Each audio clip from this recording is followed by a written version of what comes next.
सर्वे भवन्तु सुखिनः, सर्वे सन्तु निरामयाः, सर्वे भद्राणि पश्यन्तु, मा कश्चित् दुःखभाग् भवेत्।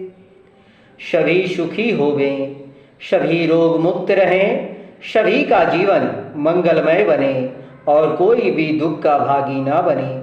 हे भगवान, हमें ऐसा वर दो। आज इस वीडियो में मैं रतन कुमार आयुर्वेदाचार्य, चक्र चिकित्सालय पूर्णिया बिहार से मूत्र संबंधी रोग, प्रोस्टेट, पेशाब बूंद बूंद में होना के आयुर्वेदिक, प्राकृतिक और चक्रा उपचार की जानकारी देने वाला। इस वीडियो को अंत तक जरूर देखें। यदि आपने अब तक चैनल को सब्सक्राइब नहीं किया है तो तुरंत सब्सक्राइब कर लें, क्योंकि हम इस चैनल पर चक्र चिकित्सा, आयुर्वेद और प्राकृतिक तरीकों से स्वस्थ रहने के रहस्यों के बारे में जानकारियाँ देते हैं। आप अपने विचार लाइक और कमेंट के माध्यम से ज़रूर बताएं। पुरुषों में अमूमन 45 वर्ष की उम्र के बाद प्रोस्टेट की समस्या देखी जा रही है। यह समस्या लगभग 2 में से 1 पुरुषों में देखी जा सकती है। इनको बैनिंग प्रोस्टैटिक हाइपरप्लेसिया BPH भी कर सकते हैं। इस समस्या में पुरुषों में कई तरह की बदलाव देखे जाते हैं, जैसे कि पेशाब करने, रात में जब उठते हैं तो कम से कम 5 से 6 बार उठना पड़ता है। ब्लैडर भरा होने के कारण पेशाब करने में दिक्कत महसूस होता है। बार बार पेशाब करने के बाद भी यह महसूस होता है कि पेशाब नहीं कर पाया। जोर लगाने पर भी पेशाब करना मुश्किल हो जाता है। ब्लैडर पेशाब से भर जाने पर नीचे वाले हिस्से में दर्द महसूस होने लगता है। प्रोस्टेट का इलाज करवाने के लिए आपको लगभग 80,000 से 2.5 लाख रुपए का खर्चा आ सकता है।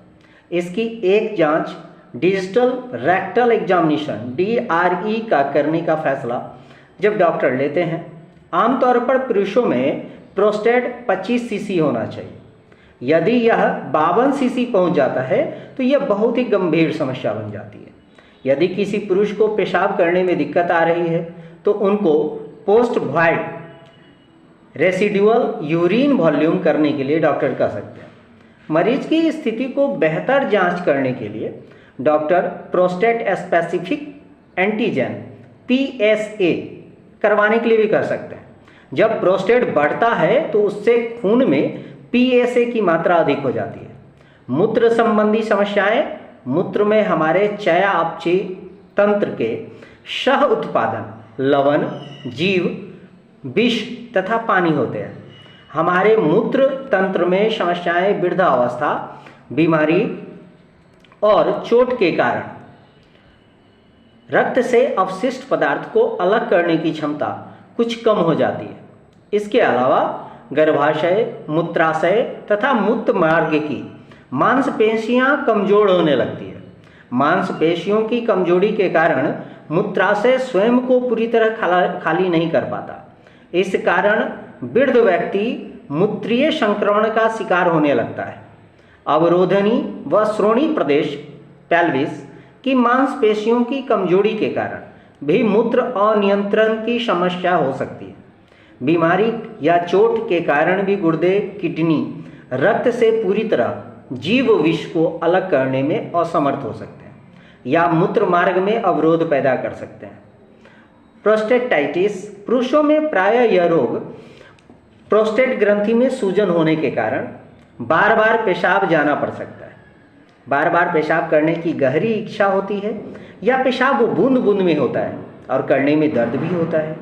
जलन, दाह भी हो सकती है। पेट के निचले हिस्से में जननांग क्षेत्र में दर्द हो सकता है। कुछ मामलों में यह रोग जीवाणु संक्रमण के कारण भी होता है, लेकिन प्रोस्टेटाइटिस के अधिक मामले में जीवाणु संक्रमण से कोई संबंध नहीं होता।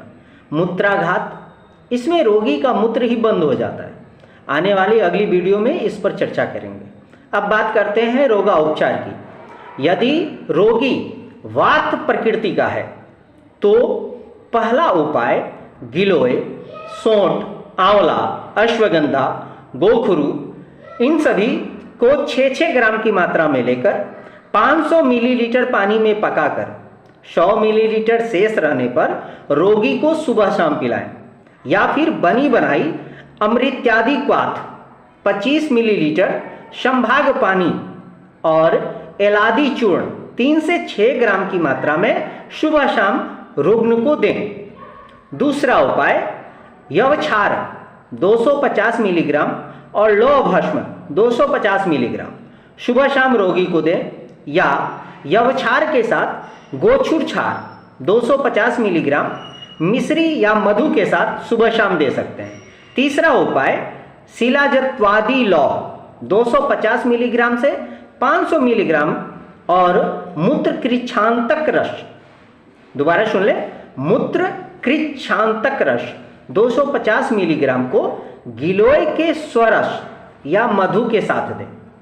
चौथा उपाय, धान्याशव, लोध्राशव, शारीधाशव, कोई एक या तीनों में से तीनों को मिलाकर 25-25 ml की मात्रा में मिलाएं। साथ ही यवक्षार 500 मिलीग्राम के साथ नाश्ता और भोजन के आधे घंटे बाद दें। पित्त प्रकृति के रोगियों को, जिनकी प्रकृति पित्त हो, उन्हें क्या देना है? खीरा व ककरी के बीज, मुलेठी, दारू हल्दी, आंवला चूर्ण 6-6 ग्राम की मात्रा में लेकर 500 मिलीलीटर में पकाएं। 100 मिलीलीटर शेष रहने पर रोगी को पिलाएं, या शतव्याधि क्वाथ या हरित्वादि क्वाथ दोनों को मिलाकर संभाग पानी मिलाएं 25 ml की मात्रा में और रोगी को सुबह शाम पिलाएं। दूसरा उपाय, उरीराशव, धान्याशव, लोध्राशव और चंदनाशव। चंदनाशव यहाँ पे शीत लाने का कार्य करेगा, शीतलता प्रदान करेगी। तीनों को 25 मिलीलीटर पानी के साथ संभाग पानी के साथ दें। तीसरा उपाय, मूत्र कृच्छांतक रस, सोमनाथ रस 250 मिलीग्राम शतावरी स्वरस या मधु के साथ चटाएं। जो कफ प्रकृति के रोगी हैं उन्हें गोखरू 6 ग्राम, सौंठ 6 ग्राम, वरुण छाल 6 ग्राम की मात्रा को 500 मिलीलीटर पानी में पकाएं। 100 मिलीलीटर शेष बचने पर रोगी को सुबह शाम पिलाएं। दूसरा उपाय, श्वेत प्रपटी 250 मिलीग्राम और यवक्षार 250 मिलीग्राम नाश्ता और भोजन के बाद दें। लोध्राशव 25 ml संभाग पानी के साथ नाश्ता और खाने के बाद दें। त्रिदोषज में सबसे पहले रोगी का वायु स्वस्थान लाना चाहिए, फिर कफ यदि बली है तो वमन कराएं, पित्ताधिक में विरेचन कराएं, वाताधिक में स्नेह वस्ती दें। वृघ्त्यादि क्वाथ 40 मिलीग्राम, शिलाजतु 250 मिलीग्राम डालकर कल्प विधान से प्रयोग कराएं। आंवले और गन्ने का रस भी उन्हें दे सकते हैं।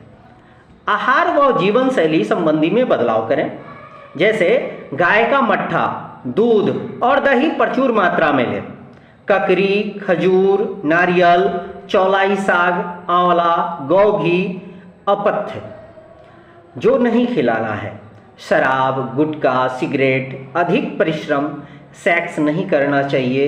वृद्ध भोजन, विषम भोजन, मछली, मीट, अंडा, नमक, अदरक, तले हुए भोज्य पदार्थ, तिलकुट, हींग, उड़द, शीम, इन सभी को अपथ्य में रखें। मसालों से हर हाल में परहेज करें। जितना संभव हो उतना ज़्यादा पानी पिएं। नींबू का ताज़ा रस और नारियल पानी भी लाभदायक है।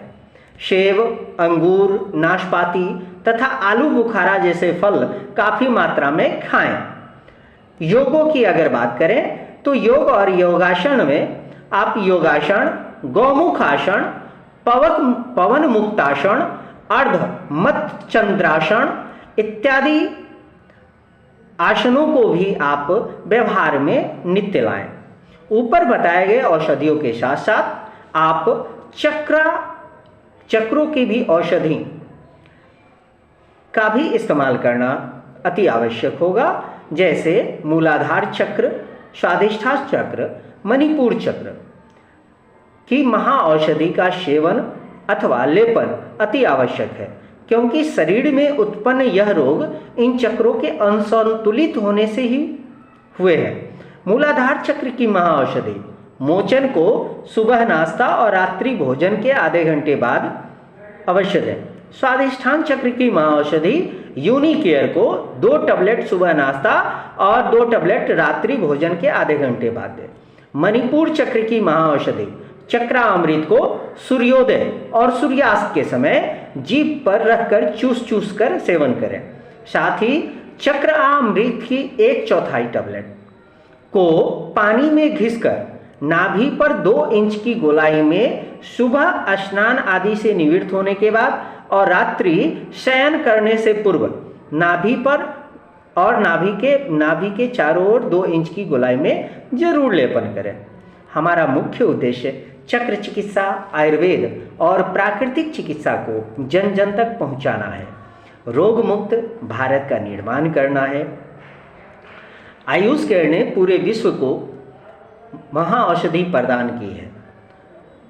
यह विडंबना ही है कि आज तक यह रहस्य हमसे छुपाया गया।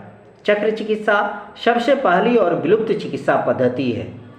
रोगों को ठीक करने से पूर्व हमारे चक्रों को बैलेंस करना रोग मुक्त करने का अद्भुत कार्य है। चक्र चिकित्सा से जुड़े ऐसे ही जानकारियों के लिए आप गूगल मीट के डिस्क्रिप्शन में दिए लिंक के माध्यम से बुधवार, शुक्रवार और रविवार रात्रि 8 बजे जुड़ सकते हैं। चक्र चिकित्सा की विशेष जानकारी के लिए अवश्य ज्वाइन करें। आइए हम सब मिलकर करें स्वस्थ युग का निर्माण। जय हिंद, जय भारत।